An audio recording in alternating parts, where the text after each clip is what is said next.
Hello, नमस्कार आप लोगों को। हम लोग अब अंतिम चरण में आ रहे हैं, चैप्टर का लास्ट करने जा रहे हैं। सॉलिड स्टेट जो हम लोग उसमें ऑफलाइन से स्टार्ट कर रहे थे, ऑफलाइन में जो पढ़ रहे थे, फिर ऑनलाइन में कुछ क्लास देखे, तो अब चैप्टर का लगभग लास्ट होने जा रहा है। देखते हैं आज हो तो, नहीं तो अगले क्लास में डेफिनेट हो ही जाएगा। तो इसमें चूंकि हम पहले भी बोले थे कि केमिकल बॉन्डिंग का आधा पार्ट इसमें आया हुआ है, तो इतना सब चीज़ जो हम लोग देख लेंगे तो केमिकल बॉन्डिंग का आधा पार्ट हम लोग, मतलब इनऑर्गेनिक में जो एक चैप्टर है केमिकल बॉन्डिंग, उसका आधा पार्ट हम लोग यहाँ पर देख लिए। तो इसलिए यहाँ पर थोड़ा सा बढ़ा करके देख लिए इसको। अब इसमें जो हम लोग यहाँ पर देखने जा रहे हैं अभी, जो पिछले क्लास में बोले थे कि हम लोग देखेंगे वॉइड के बारे में। वॉइड क्या है उसको देखना है। उसके बाद वॉइड कितने प्रकार का होता है, और उस वॉइड के आधार पर हम लोग वहाँ पर देखेंगे जो पीछे बता चुके थे रेडियस रेशियो, उसको भी निकाल के देखेंगे कि जाकर के कैसे वहाँ पर 0.414 हो रहा है, किसी में 0.225 हो रहा है। तो इन सारे बातों की जानकारी हमको यहाँ पर देखने को मिलेगी। तो पहले हम लोग यहाँ पर देखते हैं वॉइड के बारे में।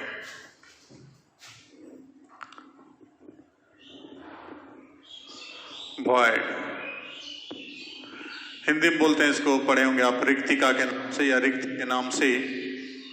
तो कहता है when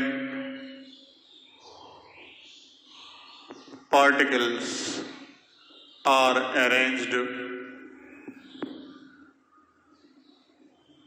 as a fixed order,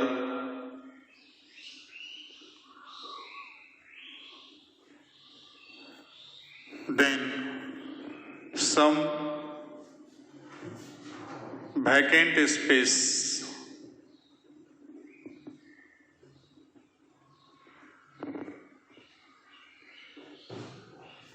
or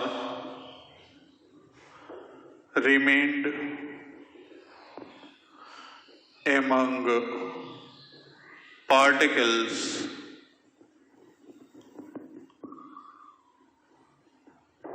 such vacant space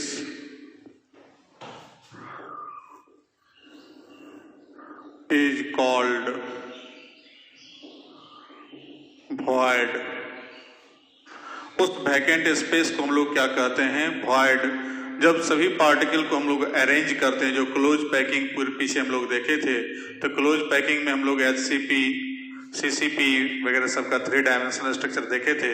तो उसी 3 डायमेंशनल स्ट्रक्चर में से जो सारे पार्टिकल को अरेंज करते हैं, जो कल चर्चा भी किए थे, दिखलाए थे कि यदि हम लोग यहाँ पर पार्टिकल को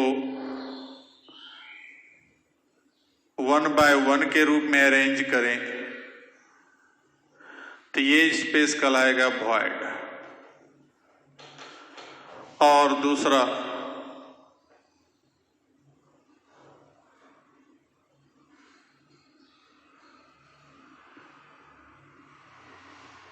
तो ये भी जो स्पेस यहां पर है ये क्या कहलाएगा? वॉइड। ठीक है। अब इस वॉइड को जो हम लोग यहां पर फिर बांटने के लिए सोचे थे, तो वो देखते हैं हम लोग types of void.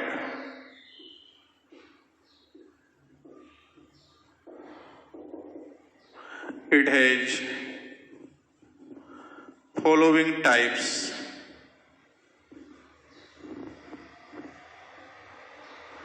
A number,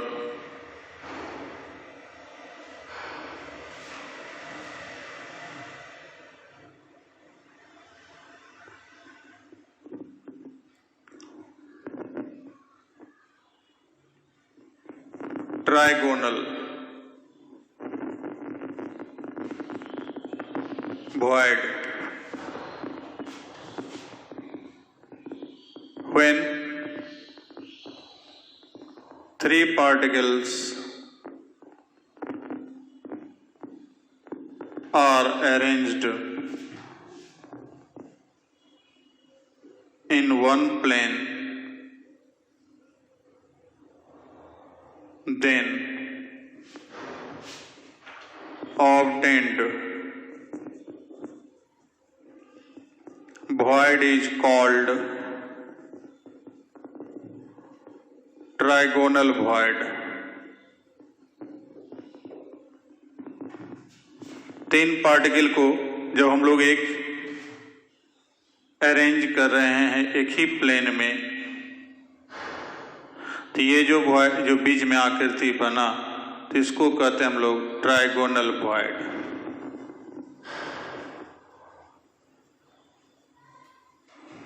ठीक है, तो ट्राइगोनल वॉइड समझ में आ गया कि जब हमको तीन अलग अलग, जैसे मान लो तीन बॉल लेंगे, तीन गेंद, तीनों गेंद को सटा के रखेंगे, बीच में जो खाली जगह बचेगा उस जगह को हम लोग क्या कहेंगे? Trigonal void.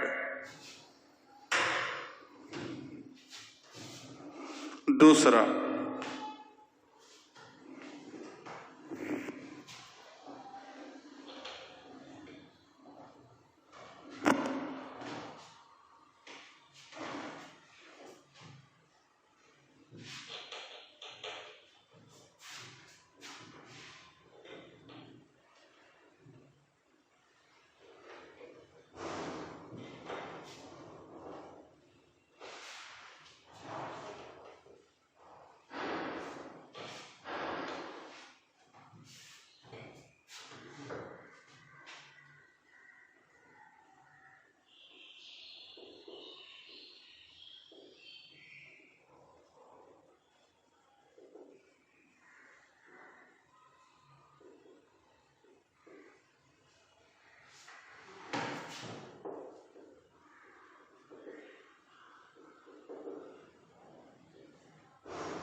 तो हम लोग यहाँ पर क्या देख रहे हैं?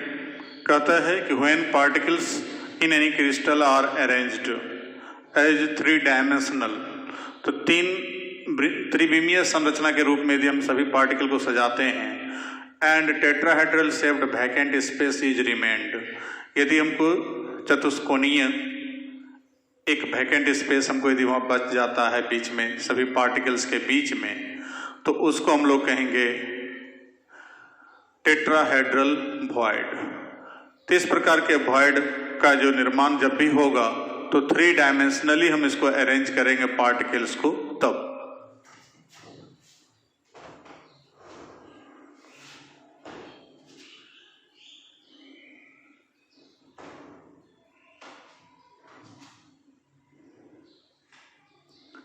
अब यहां पर क्या देखते हैं हम लोग कि जैसे एक पार्टिकल है,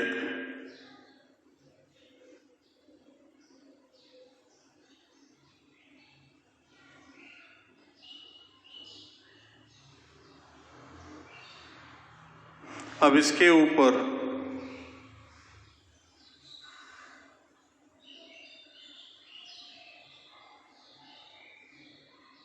एक पार्टिकल को और रख दिया, मतलब एक बॉल नीचे है, तीन बॉल बीच में है, एक बॉल ऊपर है, तो बीच में जो वैकेंट स्पेस हमको होगा ये कहलाएगा हमको टेट्राहेड्रल void। और तीसरा octahedral।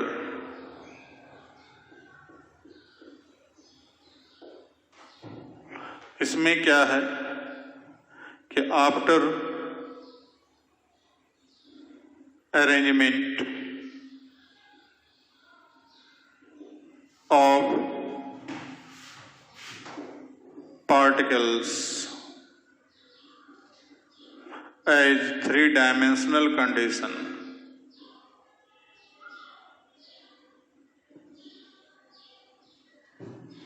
three-dimensional form in any crystal when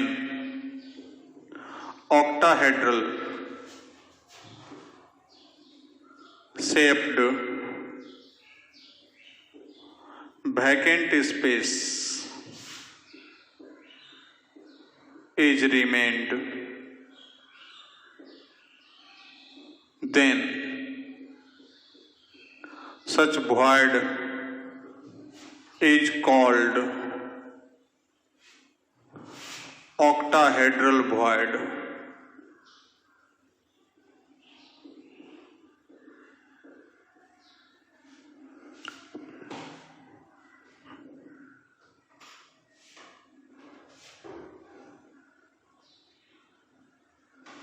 अब इसमें जो है फिगर थोड़ा सा ऊपर बनाते हैं।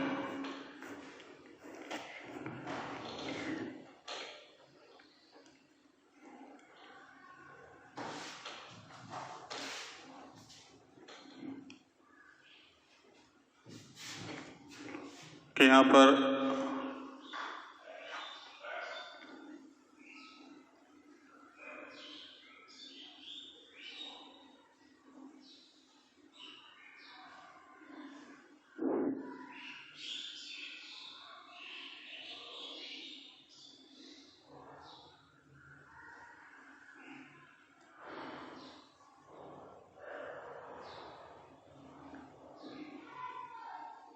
तो यहाँ जो आगे जो है हमको एक लेयर में 4 ठो लिए, अब उसके ऊपर एक है, फिर यहाँ 4 है तो उसके ऊपर एक है। अब इस प्रकार से फिर नीचे से ऐसा ही स्ट्रक्चर बने तो वहां पर जाकर जो है हमको क्या होगा, ऑक्टाहेड्रल शेप्ड स्ट्रक्चर बनेगा। तो इस टाइप का जो वॉइड कहलाएगा ऑक्टाहेड्रल वॉइड।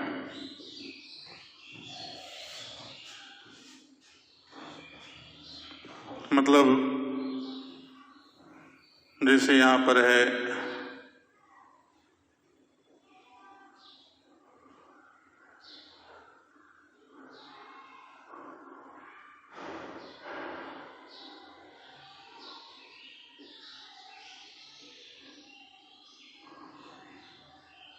अब एक पीछे से भी दिखाई पड़ रहा हो,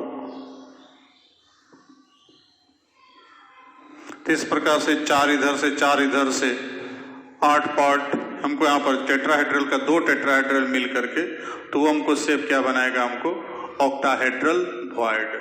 तो इस प्रकार के वॉइड को हम लोग कहेंगे ऑक्टाहेड्रल वॉइड। अब इस सभी वॉइड के लिए हम लोग तैयार करते हैं रेडियस रेशियो। सभी के लिए नहीं, खास करके मेन रूप से 2 यहाँ पर है 3 डायमेंशनल वाला दोनों, एक ऑक्टाहेड्रल वॉइड और दूसरा टेट्राहेड्रल वॉइड। उसी दोनों पर रेडियस रेशियो रूल लागू करते हैं।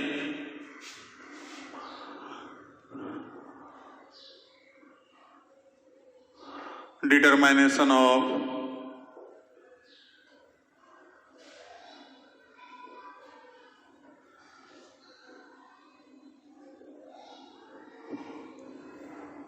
रेडियस रेशियो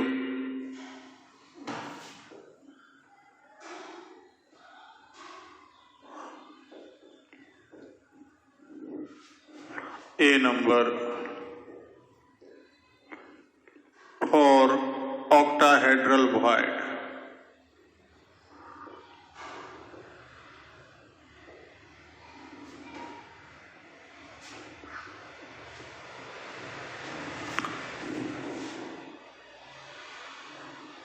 अब यहाँ पर देखते हैं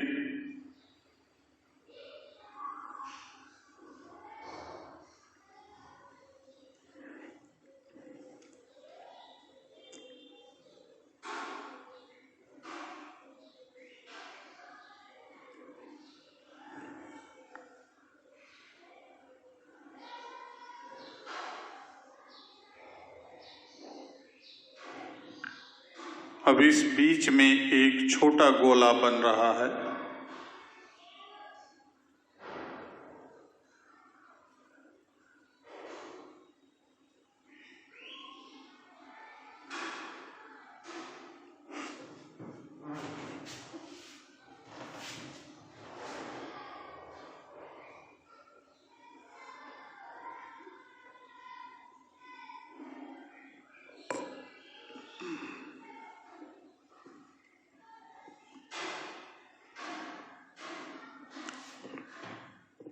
अब इसको मिलाएंगे।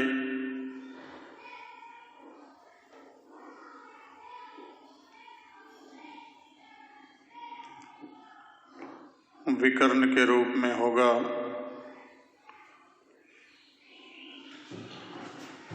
ठीक है, तो जैसे यहां पर हम लोग, जैसे ये ए है, बी है, सी, डी। ठीक, अब यहां पर कुछ है, मान लीजिए ओ है। अब ये छोटा सा गोला बन रहा है जो वैकेंट स्पेस का है, और ये बड़ा गोला है क्रिस्टल का। अब इसका अपना कुछ रेडियस होगा, इसका कुछ अपना रेडियस होगा। तो इसका रेडियस कैपिटल आर है, इसका रेडियस स्मॉल आर मान लिए। तो इधर भी तो आर होगा और इधर भी कैपिटल आर, जबकि यहाँ पर जो होगा ये तो आर है, आर है, आर है, आर है। तो किसी एक ट्रायंगल को ले लें। जैसे मान लीजिए हमको यहाँ पर एक ट्रायंगल लेते हैं, तो ट्रायंगल लेंगे तो हमको यहाँ पर इसका जो हमको पाइथागोरस का प्रमेय लगेगा, तो इसका जो ये है, इसका मान लीजिए हमको आधार है बेस, ये इसका परपेंडिकुलर है, और ये जाकर के इसका हाइपोटेनियस हमको यहाँ पर है। तो ये जाके विकर्ण है। तो विकर्ण है, तो विकर्ण जाके जो कि हमको लेके चलेंगे, इसका लेके तो पाइथागोरस प्रमेय लगाएंगे तो ऑटोमेटिकली हमको यहाँ पर कैटायन और एनायन का रेडियस हमको मालूम का जो रेशियो होगा वो मालूम हो जाएगा।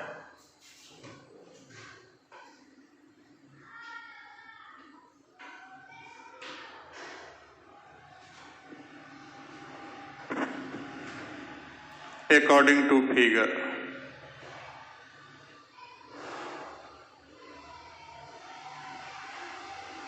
in an octahedral void,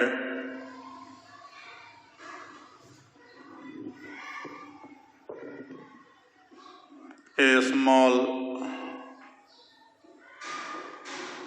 spherical shaped structure is found. Let larger sphere represents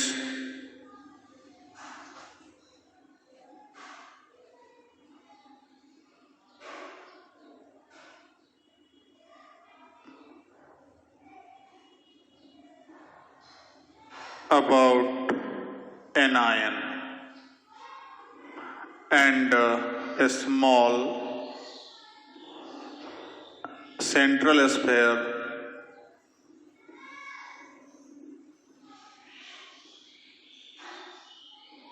represents about cation.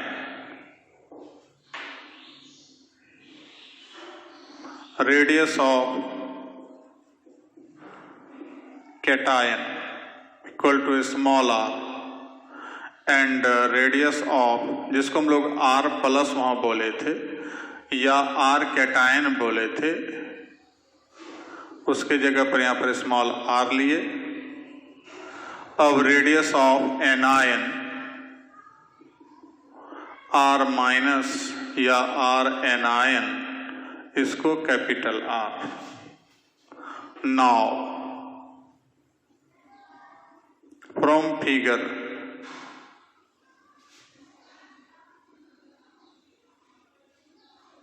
या कह सकते हैं, ठीक है, फ्रॉम फिगर ही ले। चित्रानुसार हम लोग क्या देखते हैं, पाइथागोरस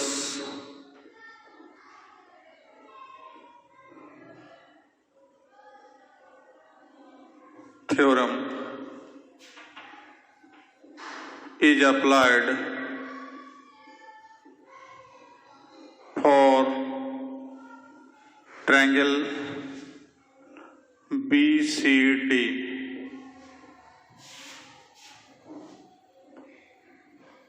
तो CD इक्वल टू हो जाएगा R प्लस R, तो 2R। उसके बाद BD R plus R equal to 2R and BC R plus R plus R plus capital R, तो 2R प्लस R, इतना तो लिख सकते हैं हम लोग। तो ये जाकर के सबका CD यहाँ से यहाँ तक की दूरी, BD यहाँ तक की दूरी और यहाँ से यहाँ तक की दूरी हम लोग निकाल लिए। अब पाइथागोरस प्रमेय लगाएंगे और उसके बाद तब फिर हम लोग सीधा यहां तक लिख लिया। आप लोग हो गया होगा। चलिए अब उसी को खाली लागू करेंगे, बस अपने आप रेशियो मालूम हो जाएगा, R cation by are anion.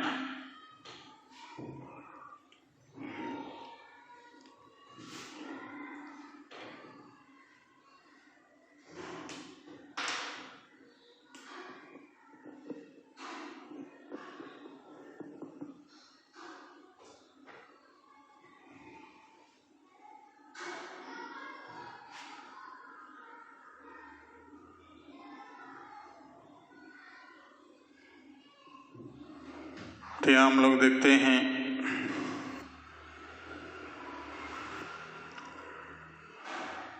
BC square equal to BD square plus CD square. अब BC है 2R प्लस R, अब BD है 2R का स्क्वायर प्लस 2R का स्क्वायर, तो ये 4R प्लस R का स्क्वायर, इधर 4R square plus 4R square, और 4R प्लस R का square equal to 8R square, और R प्लस R का square equal to 2R square, 4 दूना 8 कट जाएगा, और R plus R equal to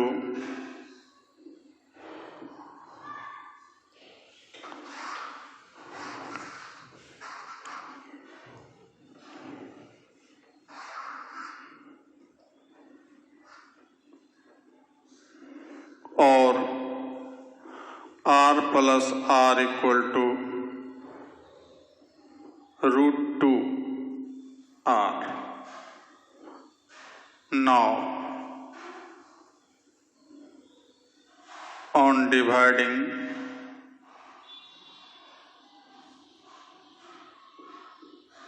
both sides by capital R, तो दोनों साइड कैपिटल R से डिवाइड करते हैं, तो R प्लस R बटे R, इधर √2R बटे R, तो हो गया,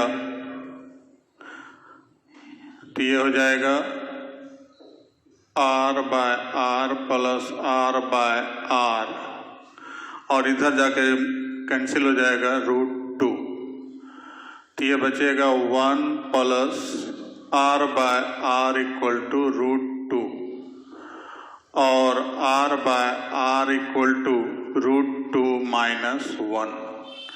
अब यहाँ पर देखिए आर बाय आर √2 का मान 1.414 माइनस 1, तो r by are equal to 0.414।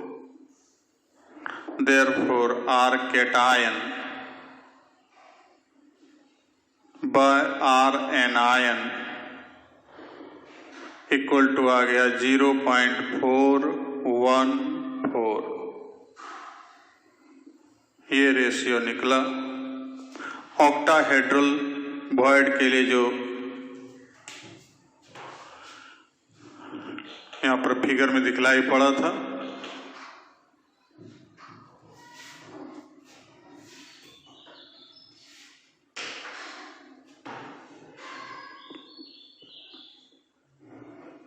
या इसको हम लोग लिख भी सकते हैं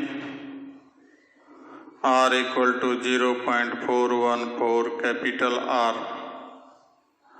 ऐसा भी सवाल वाल बनाने में हमको यूज होता है कि कैटायन का रेडियस दिया रहेगा, एनायन का रेडियस निकालना है, एनायन का रेडियस दिया रहेगा, कैटायन का रेडियस निकालना है।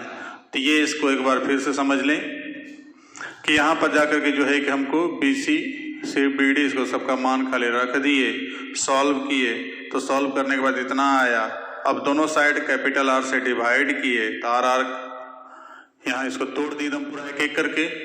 अब इसमें जो है कि 1 प्लस R बाय R और 1 को उधर लेके चले गए तो √2 माइनस 1, √2 का वैल्यू 1.414 होता है। अब इसमें जो कि हमको यहाँ पर R बाय R 0.414 और स्मॉल r को हम लोग कैटायन माने थे, कैटायन का रेडियस, और कैपिटल R को एनायन का रेडियस, तो R cation by R anion, इसी को रेडियस रेशियो बोलते हैं। तो रेडियस रेशियो हमारा निकला 0.414। कब? जब ऑक्टाहेड्रल वॉइड रहेगा तब। अब अगले क्लास में हम लोग लास्ट फाइनल करेंगे, आज खत्म नहीं हो पाएगा, तो नेक्स्ट क्लास में फाइनल कर देंगे हम लोग टेट्राहेड्रल वॉइड के लिए, और जो भी बचा खुचा टॉपिक होगा उसके लिए। तब तक के लिए थैंक यू।